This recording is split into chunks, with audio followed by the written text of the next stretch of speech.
Ja, mislim, da nas je danes čakala kar težka tekma.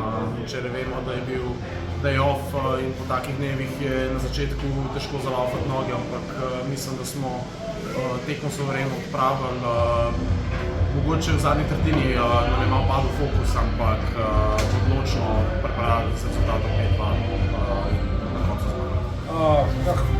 Dobra predstava z naše strani, sploh me veseli začetek, ker smo bili boljši kot včeraj. V prvi tretjini so nam dva čista gola tudi razveljavili, zadeli smo še prečko, imeli kar nekaj priložnosti. Konec prve nas je presekal, absolutno nas je malo presekal 5-minuten faul, ki smo ga naredili, ampak fanti so tudi dobro delali. Skozi drugo smo bili tudi precej boljši, pravzaprav 21-22 strelov, veliko priložnosti za gol. Veseli me, da smo bili spet uspešni na powerplayu in da smo spet tam zadeli, pa tekmo pripravili do konca. Tako da jaz sem zadovoljen. Vesel sem pa, da so fantje igrali z veliko emocij. To me zelo veseli, ker igramo praktično tekme številka 7 v play-offu in tam rabimo emocije in z tega vidika bomo danes.